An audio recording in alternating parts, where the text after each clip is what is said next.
You are listening to PackersTalk.com. This Green Bay Packers podcast is brought to you by Mayfield Sports Marketing, our official sports marketing agent for player appearances. To book a Packers player for your next event, go to PackersTalk.com and click on Player Appearances. Are you looking for some signed Packer memorabilia? Look no further than Waukesha Sports Card. If the Green Bay Packer can sign it, Waukesha Sports Cards has it. Check our website for upcoming Packer player and legend signings. Go to WaukeshaSportsCards.com. Amanda, come in. 10-4. Have you infiltrated the security system yet? Locked and loaded. Ready to lower myself into the enemy war room. I'm lowering you down now. I have access. The Packers are in for a tough one this week. I need the password to proceed. The password is read option. I hate that password. Me too. You know which wires to cut. Always go for the green and gold. Here we go. I'm Amanda Lawson. And I'm Chris Callaway, and you're going with us behind enemy lines.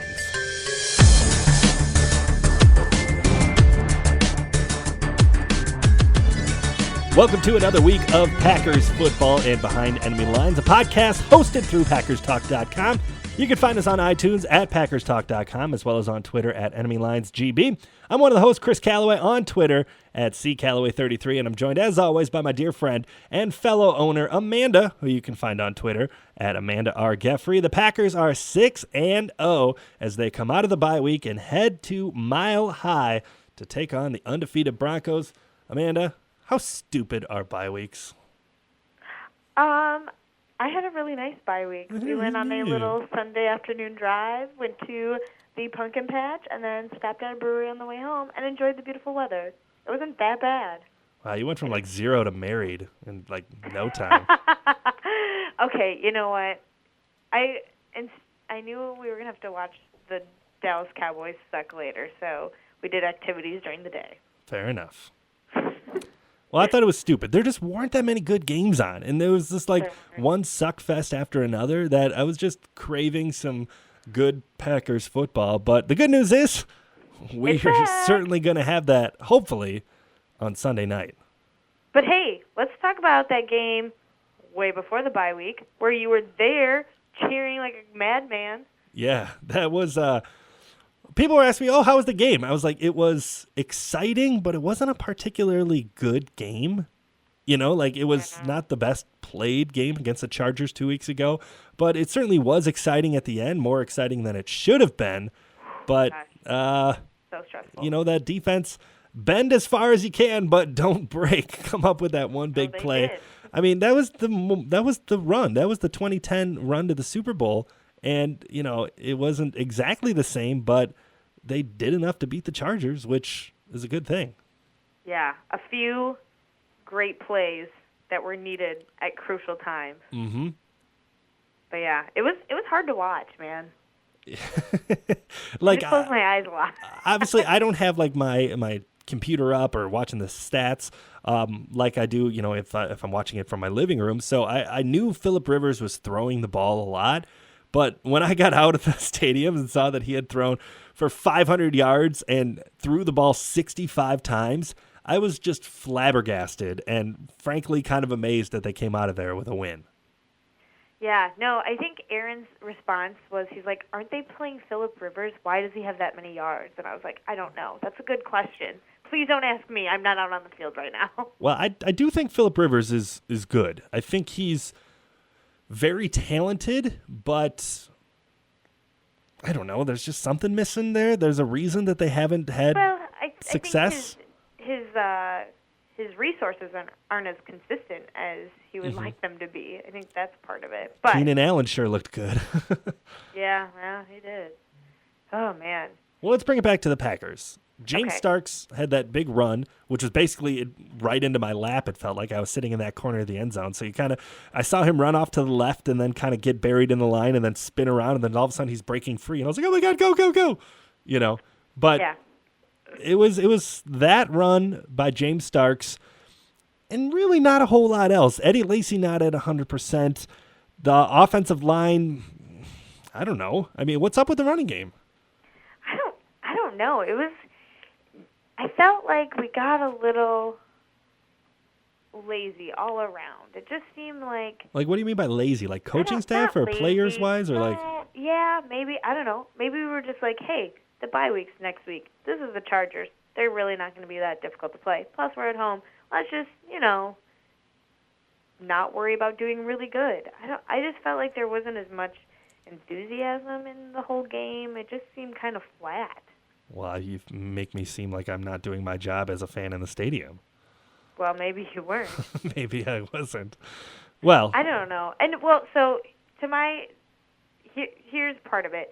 I was driving through Iowa, and it was really hard to get Packer stations. We were constantly flipping between two that were barely coming in, so it was really hard for me to understand exactly what was happening. I was going between listening on the radio, and then it would cut out right when the most important part of the play was happening, and then I would have to update my phone to figure out what had happened.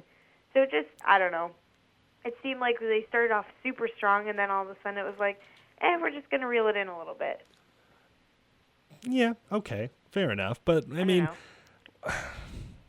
Aaron Rodgers needs all of his tools at his disposal. Yeah, I mean, it's hurt. really nice having Jordy Nelson. It's really nice having, a healthy Eddie Lacy. And without those things, I mean, we're still like, it's Aaron Rodgers. He'll be fine. But, Ty Montgomery goes down, and you're counting on other people. I mean, not having Davante Adams for all these weeks. It was basically like Jeff Janis, Randall Cobb, and Jared Abbrederis was out there. And I mean, that is a drop off and really doesn't strike the fear of God into anybody. No, it doesn't. And I got a question. I mean, I don't know if you were watching it, but it seemed like sometimes Rodgers was just kind of throwing it up, just kind of chucking it and seeing what happens. One time, Jeff Janis came down with a kind of miraculous borderline catch that I didn't think was intended for him, but he kind of came out of nowhere sliding. But I don't know if that was Rodgers taking some chances or just kind of saying, screw it, I got to make a play somehow and let's see what happens, which isn't traditionally Rodgers' kind of go-to. No, that's not really his style. But I think there's something to be said to that. You're missing a lot of people, and how many reps has he actually done with Jared Abbrederis in practice? Hopefully some. Yeah. But who knows? Once he gets out there on the field, it's like, well, let's see. Can he do what Jordy Nelson does? Let's try it out. Well, I think this week will be very telling. Davante Adams is supposed to be back. Eddie Lacy is supposed to be back and healthy. So just kind of rounding out those weapons, I'm hoping for a good performance. I know they're going up against the number one defense in football, or they're good. I mean, there's no denying that. But are you interested? How much stock do you put in his performance on Sunday night? I think it's pretty crucial. But I think if there's about two offenses who I think can tear apart the number one ranked defense, and that's probably the Patriots and the Packers. So you like the best offense being able to beat out the best defense? Yeah, I think so. Okay. But I also think that best offense comes with a defense that they might have not had the greatest performance on 2 weeks ago. Our Packer defense? They've been pretty solid. Right. And I think that Denver offense, they've struggled a lot more. Right, dropping passes, not getting a running overall, game. I think they're going to win that one. I think their offensive line is really beat up, which is encouraging. Perfect for Clay Matthews. Like Mike Daniels, I'm eyeing up as having a big game. I don't know. Hopefully Raji is back and, being able to be his regular large human being self. Right. And I'm not saying that we can rely solely on our defense. I think Aaron Rodgers and the offensive game, they got to get something going. They got to make sure there's points on the board. But I think our defense is going to be able to shut the Broncos offense down better than the Broncos will be able to turn the tables on the Packers. It does kind of seem weird that, Aaron Rodgers, Peyton Manning, arguably two of the best quarterbacks of all time, and everybody's talking about the defenses going into this game. Yeah. Right? Yeah, it's true. But you know what? I mean, Peyton Manning, he's we're going to talk a little bit in the next couple of minutes with our guests, and we're going to talk about how they're missing some weapons on their team. People that they've had the last couple of years aren't there anymore. Mm-hmm. So I think, I think it's just kind of changed over the last couple of years. It's not exactly the offense that we've seen from the Broncos and from Peyton Manning previously. Right. I don't think the excuse, yeah, but it's Peyton Manning, works for them anymore. I think, he'll be able to be all right, but, getting hit a couple of times by Clay Matthews or getting crunched by Mike Daniels, I think, that's a good recipe for success for the Packers. Yeah, he better feed his O-line well this week. Right, yeah. I mean, they need to protect him, that's Terrified. for sure. So, Las Vegas. I'm always interested in the gambling and betting side of things. Not that I really bet anything, but the Packers are favorites in this game. They're about a field goal favorite on the road against an undefeated team. Does that surprise you? No. I mean, the Packers are undefeated too. I mean, they have one of the best quarterbacks in the league. I don't know, should that be surprising to me? But I feel like it's not like they're a crappy team going up against a great team. Right. But I found a good statistic. The last time the Broncos were an underdog at home by as many as 3 points was against Pittsburgh in the 2011 Wild Card playoffs when they were 7.5-point underdogs. Guess who was the savior in that game? Was it Mr. Tim Tebow? Mr. Tim Tebow. That was the last time they were more than a 3-point underdog at home. And so I guess that doesn't bode well for the Packers. But it's Tim Tebow. I feel like all Tim Tebow statistics are irrelevant at some point because who knows how he does things that he does. He just seemed to make things happen. He's on Team Jesus. Team Jesus. Well, it'll be a mile closer to heaven this Sunday night. Is that a good segue? Yeah, that's great. I don't know. I'm excited for this game. I'm stoked for it. It's one I've circled on the calendar. And the fact that they're both undefeated, I mean, it just makes it that much better. I just hope we get a good game. I want a really good game on Sunday night. You're already making my heart rate skyrocket. I would prefer just a blowout. 49-0. Oh, I don't think that's going to happen. I don't think so either. It's going to be a 19-14. That would be really good for my health. Your chronic heart issues at the age of 35 or whatever you are. I'm not 35. I just got married. I didn't get older. Well, agree to disagree. Anyways, should we bring in our guest? I think it's about time we do that. Okay.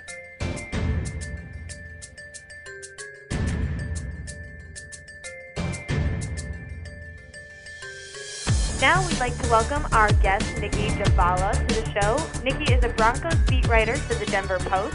You can find her work and follow her on Twitter at Nicki Jhabvala, which is NICKIJHABVALA. Welcome to the show, Nicki. Thanks for having me. So the Broncos are 6-0, but they've had some close calls, and they have not looked dominant as a whole yet this season. Are you surprised that the team is still unblemished? A little bit, yes. When you think about the transition they've had to undergo, both, defensively, but especially offensively, I think many people here are surprised that they are 6-0. But it's been all about the defense so far. Let's start right there with the defense then. I mean, I think it's certainly been as good as advertised, if not better. And I mean, I think everything kind of revolves around DeMarcus Ware and Von Miller. So first off, is DeMarcus Ware going to be back at 100%, do you think? And secondly, how big is the role that those two linebackers play within the 3-4 defense? Yeah, DeMarcus Ware should be back. He started practicing this week. He was listed as limited today, but the expectation is he'll be back in full, and he's told us he feels fine. But yeah, this defense centers on them. I mean, Wade Phillips 3-4. It's like a dream for outside linebackers, and they have so many pass rushers, this group, that, it's just perfect. What's interesting about this defense to me is this is essentially the same group that played with Jack Del Rio in the 4-3 last season. The one new face is Darian Stewart in safety. But it's just interesting how much a defense can change when you find a system that really works for the personnel, and this works beautifully. I mean, they're swarming the quarterback. The pressure is unrelenting. I think this game will be their biggest test yet, but so far they've been by far the most consistent force for the Broncos. let's talk about that secondary then. Aqib Talib is the best-known name in the secondary, at least to me. It's a unit that prides itself on turnovers. Turnovers obviously important in any game, but Aaron Rodgers takes care of the ball as good as anyone. What can the defensive backfield do to force Rodgers into making bad decisions? Well, I actually think that it starts on the defensive line. The pressure there will allow the defensive backs to get more picks, which is, what they've done best so far this season.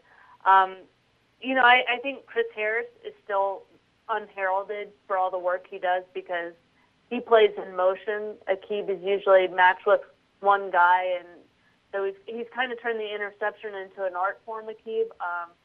Chris Harris has really been the one to watch in coverage.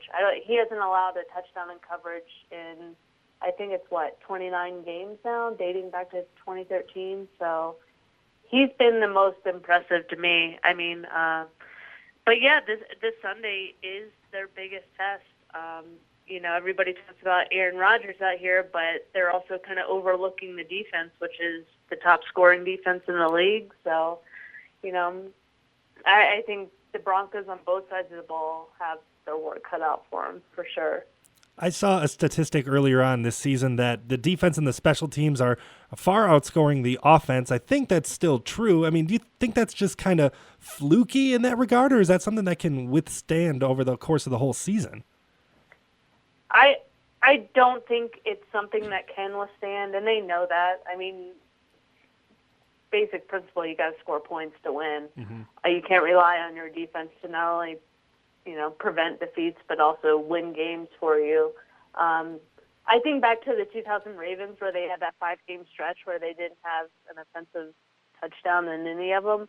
But that's not something any team, I think, wants to continue or boast about. So, I think last week for the Broncos was an improvement, especially with their offensive line. But it's not anywhere where they want to be. I think they understood going into this and switching to Gary Kubiak's offense that it would take some time for these guys to gel, especially with Evan Mathis coming in late. It would take some time, maybe not this long, but it's still a work in progress, and they want to put numbers up for sure. Well, let's kind of talk about the new coaching staff. You mentioned the Wade Phillips defense, but Gary Kubiak is looking good on the sidelines as well. You kind of touched on it, but how good have the new coaches been for the Broncos? I think they've been great. I think Kubiak is one of those guys where he not only knows how to get the best out of the players, he knows how to do it with a good bedside manner, if you know what I mean. It's he's not one of those guys who will be screaming from the sidelines. He's not going to, embarrass you in front of people if you don't do something right. He knows what these players want, and he actually cares about them. And it's reflected in their play. I think a lot of players, and they've told me this, that they want to do well for Kubiak. The defense wants to do well for Wade Phillips. There's a respect and a trust there.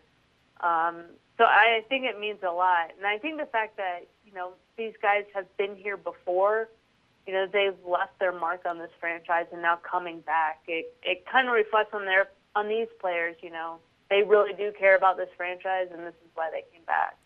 And what you said there, kind of the trust on the franchise. I think I heard Demaryius Thomas say something earlier in the week, kind of owning up to some of those drops on Peyton Manning. They have so much respect for him that they feel like him letting him down. But we'll get to the wideouts in a second. But first, to me, and I think to a lot of people, it's obvious that Peyton Manning isn't, Peyton Manning anymore. He's leading the league in interception. It's a good thing he has the defense he does. But do you think his play will inevitably become a legitimate cause for concern for this team? I don't think so, just because he is Peyton Manning, and he has proved a couple times already this season that he can still pull out the tricks when, it's crunch time. You look at the drive at Kansas City, you look at, the 75-yard pass to Emmanuel Sanders. He's still capable of doing those things. He's not the guy that played, 3 years ago, 5 years ago, 8 years ago, but I don't think it'd be unreasonable to expect that for somebody at 39. I'm not sure how many quarterbacks were the same quarterback they were at that age, early in their career. I don't think it'll get to a point where he's a liability, and I think this talk of, should you bench Peyton for Brock Osweiler, I think that's absolutely ludicrous. I don't even know why that's the topic, to be honest.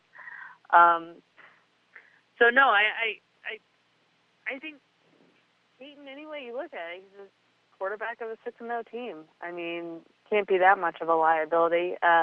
He's still going through adjustments like everybody else is on this team. So I think they'll gradually improve. I don't think he's going to be, the quarterback that we saw in 2013 when he was shattering records left and right. But, even on his, I don't know. I think he's still an asset to this team any way you look at it. Well, there's definitely something there to be respected with Peyton Manning. I mean, he still is a great quarterback. But what can the Packers do to best frustrate him on Sunday? Is it all about keeping Clay Matthews breathing down his neck the whole game? Or what can the Packers do? They can pound that offensive line because I think, they had a pretty good game at Cleveland, but they're not anywhere near where they need to be. And if Tyson Breo returns from the shoulder injury, it's going to be another new group up front. They had been, with the same group mostly for the past 2 games, and now they're going to switch again. So I think any interior pressure is going to be a problem. So starts at the line with me. And getting back to the question that I was talking about with the wide receivers, I mean, Demaryius Thomas has been a good teammate, like we said, but there's been a lot of drops, especially recently. How much of that is on the wideouts, and how much do you think that is on Manning maybe not putting it where he had been in the past? And do you think it can be fixed? I think it's definitely fixable. I think there's a communication issue there, and they've mentioned it a couple times. Demaryius also had the drops issue before the bye last season too. So this isn't completely new to him, and he's owned up to it both times. But there's, attention to detail. He said after the Cleveland game that he took his eye off the ball, which, is one of the basics of receiving. So he's owned up to it. He knows it. I think a couple of the drops were on him because they were placed well. But yeah, there have definitely been some errant throws that, Peyton has owned up to as well. So I think it falls on both, and just the offense as a whole. This is, getting better, I suppose. But yeah, there's a lot of room for improvement for sure. I think the biggest thing, frankly, is getting that run game going or continuing off what they did at Cleveland.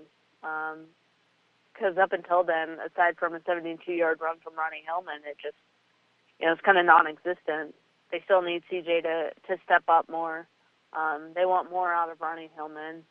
Hopefully they can get Juwan Thompson back this week, and that'll give them the boost they need on the ground. Well, a big question in the Denver Post mailbag this week was about the tight end position. I mean, there's no Julius Thomas this season, no Jacob Tamme. Owen Daniels has been inconsistent. How much do they miss that tight end? Oh, I think greatly, especially here because Gary Kubiak is known to love his tight ends. Peyton Manning, too. I mean, Julius Thomas was a huge red zone target for them. So, the loss of Julius Thomas, it really shows up on paper and on game days, and that's hurting him now. And Kubiak keeps saying he needs to find a way to get the tight ends involved more. But yeah, Owen Daniels hasn't so far looked like the player I suppose the Broncos thought they were getting. He's well versed in Kubiak's offense, but he hasn't had the production that they were hoping. And I think that's one of the reasons they made the roster moves that they did in recent weeks, where they brought in Richard Gordon, he's a big boy. He can create those mismatches. It'll be interesting to see if he gets some time this weekend. But he's big blocking tight end. I think he could be a help to them. I mean, Kubiak has sung his praises so far. Well, I think the Packers have struggled giving up stuff underneath, so I think a tight end would certainly come in handy for them this weekend. But you got me thinking about the Broncos' offensive line. I think the Packers' defensive line has been much improved this season, so I think that's could be a big mismatch this weekend, and it's one that I'm hoping for at least. Where do you see kind of the game swinging? What kind of aspect of the game do you think is going to become most important on Sunday night? I actually think it'll come down to the defense. I mean, it's so far, based on what we've seen from this offense, the production is limited, and it often comes down to the wire, which puts more on the defense, especially in facing Aaron Rodgers. So you got two of the top scoring defenses in the league. I think it's going to come down to that. But we'll see. I mean, they have a lot of players who are healthier now. They were pretty banged up going into that Cleveland game. So there's a lot of variables at play right now. Well, we will find out Sunday night what will happen between the two undefeated teams. Big game for both of them. Nicki, can you give us a prediction? What kind of score do you see coming out of Sunday night's game in Denver? Oh, man. Can I add a disclaimer? I am terrible at these. I fail so many times. That's totally okay. Or something. Let's see. I'm going to go with, I'm going to keep it close. I'm going to go with 24-21. Why? I don't really have a good reason. Who's coming out on top? I think Denver will come out on top, home field advantage, but, yeah, this is a close one. It'll be interesting for sure. Oh, my gosh. It's going to be a nail-biter. Chris, what do you think? Well, I was surprised to see that the Packers were the favorites in Vegas, or 2.5 or 3-point favorite, and that kind of surprised me. But I'd like Aaron Rodgers and the Packers coming off the bye week. I think they're going to be healthy enough to go in and go up against that offense, and I don't think it's going to be a slugfest, scoring-wise. But I like it kind of in the same range you were talking, Nicki, but I think I like the Packers coming out ahead 21-17. Can you break the tie, Amanda? All right. Well, I think I agree with you. I think it's going to come down defensively. Who can really control the offense and make the offense discipline the quarterback? I think the Packers are still going to come out at least a touchdown ahead. I see the score being 17-10. I wish it was in Green Bay because I would feel a lot more confident about that. Yeah. But unfortunately, it is in Denver. Sunday night game. It's going to be a good one. Thank you, Nicki, for joining us. We really appreciate it. No, thank you for having me. It was fun. We appreciate everyone for tuning into the Week 8 edition of Behind Enemy Lines. The Packers travel to Denver to take on the undefeated Broncos for Sunday Night Football. Once again, you can find our podcast on Twitter at EnemyLinesGB. I'm Chris Callaway, and you can find me at CCallaway33. And I'm Amanda Geffre. You can find me on Twitter at Amanda R. Geffre. Thank you to our guest, Nicki Jhabvala, for joining us. You can find her on Twitter at NICKIJABVALA. Remember, check out all of our podcasts on PackersTalk.com and follow Behind Enemy Lines on Twitter at EnemyLinesGB. Until next time, go Pack, go! This Green Bay Packers podcast is brought to you by Mayfield Sports Marketing, our official sports marketing agent for player appearances. To book a Packers player for your next event, go to PackersTalk.com and click on Player Appearances. Are you looking for some signed Packer memorabilia? Look no further than Waukesha Sports Card. If the Green Bay Packer can sign it, Waukesha Sports Cards has it. Check our website for upcoming Packer player and legend signings. Go to WaukeshaSportsCards.com.